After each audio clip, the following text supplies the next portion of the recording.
Hi witches, welcome back to my channel. Thank you so much for joining me today. And today we're gonna talk all about Litha. Yes, I'm so excited. So, oh my gosh, this is the first year. Okay, so sorry, I have to tell you guys this because I'm just too excited. But anyways, this year I am hosting a summer solstice celebration at my witchcraft shop, which is like, that's so crazy. I can't believe that's my life. What the hell is that? And I'm just so excited like to get back into this because I used to organize like little meetups around the county and stuff, but that got to be like a little bit too like chaotic. And I am a Virgo and I like to do things a certain way. So now that it's like at my shop, I kind of am just like really excited to have this really beautiful event. I'm so stoked. Anyways, let's talk about what Litha actually is so you can see why I'm so stoked, and let's hop into today's video, shall we? Right now, Litha is the celebration of the summer solstice or midsummer, which is the longest day of the year in its given hemisphere, right? So for the northern hemisphere, we are celebrating on the 21st of June, but if you're a friend of mine in the southern hemisphere, you may want to check out last year's video about Yule because it is the shortest day of the year for you. So hopefully things are warming up soon. The solstice really marks the point of time that the Earth's poles is at its maximum tilt towards or away from the sun, right? So like we are having the longest day of the year because the Earth is pointed towards the sun on June 21st, but you know, in Australia or like Chile, like it's probably really cold. And that's on 8th grade earth science. Now, Litha is a modern celebration of the sun reaching its peak of power, right? It's a celebration of the light half of the year and an acknowledgement that winter is coming again, right? Winter is coming. It pulls from different Western European traditions, but primarily focuses on like Celtic tradition. Now, Litha itself does come from the kind of Wiccan idea of the Wheel of the Year. However, even though I am no longer a practicing Wiccan, I do still follow the Wheel of the Year, and it's still a beautiful holiday to celebrate, even if it's not like the Wiccan idea of it, if that makes sense. I tend to focus more on like the solstice, like the planet and the nature aspect of it versus the Lord and Lady mythology that goes along with the religion of Wicca, sometimes, depending on which Wiccan you talk to. Now, Litha is all about, in general, celebration, life, love, dreams, manifesting goals. I wrote life again. Oh my gosh, that's so funny. Positivity, growth, and all good intentions, right? It's just a huge celebration. It's so awesome. Now, let's for sure chat some correspondences, right? Now, the colors that I encourage you guys to really use to celebrate this holiday, all of them. There's a reason that Litha is in June for Pride Month, right? So paint the rainbow everywhere, everybody. And I'm saying this as a goth, like it's so funny. No, but I really do encourage you guys to have a beautiful, colorful, decorative altar, using colors that you find in nature, using items that you find in nature to bring color to your space, flowers, branches of trees, just making sure that you are harvesting responsibly and respectfully. But seriously, I encourage you guys to bring all of those colors in. If you are someone who can't openly practice, maybe incorporating some extra flair into your wardrobe or, you know, changing things up around the home, some brighter home decor to celebrate the season, right? Other symbols that you might want to include in your altar space include the sun or other solar wheels, fire, all sorts of animals, any sort of animal that you would like to include. I'm probably gonna have like some deer skulls and stuff on my altar, just wait and see. The oak king or oak trees, if that is something within your practice as well, and primarily bonfires. Bonfires and fire in general, that element of fire is a big thing for the summer solstice because it was said that ancients had these big, glorious bonfires to celebrate the longest day of the year, right?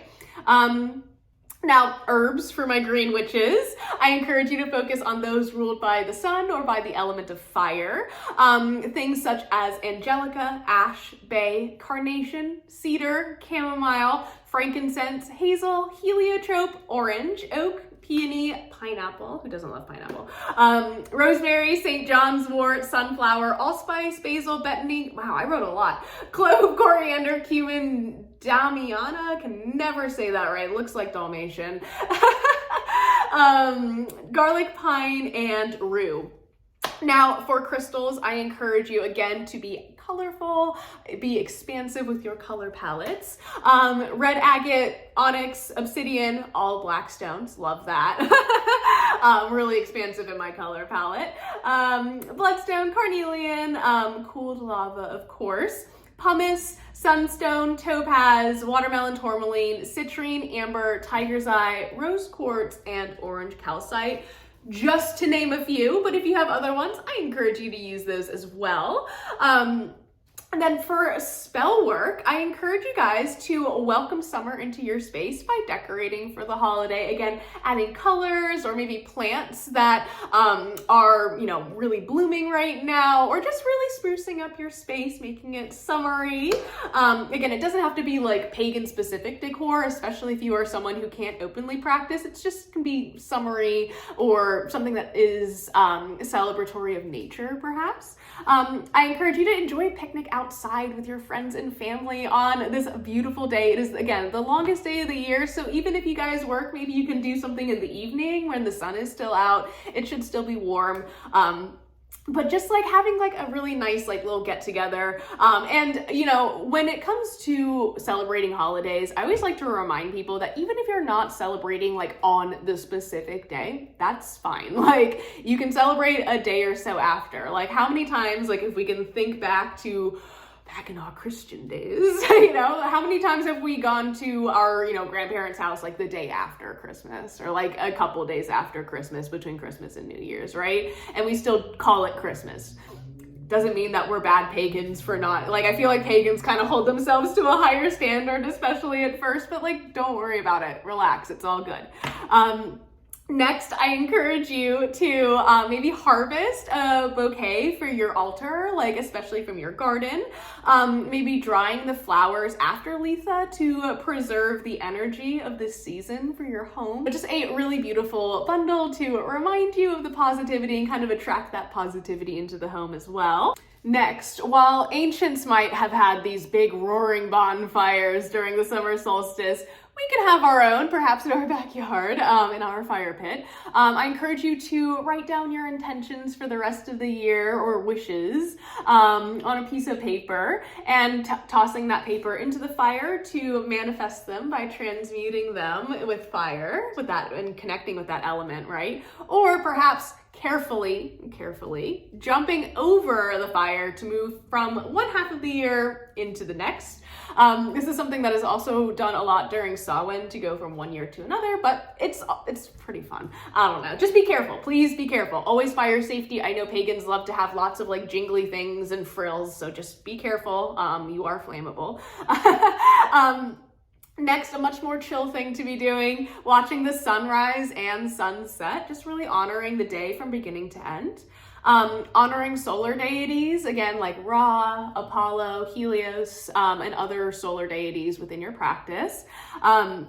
Maybe making a feast with all of those gorgeous summer fruits and veggies that are just totally ripe right now. Like for real, go wild. Like, oh my gosh, it's gonna be so good.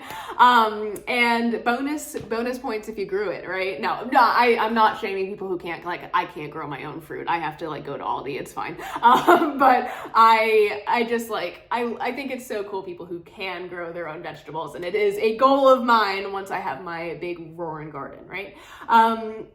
Next, I encourage you to maybe leave offerings for the Fae. Maybe try cream, milk, or fruit. Nothing unnatural. Try to pick things that come from the earth. And then finally, just spend some time in nature, right? I love it. Go outside.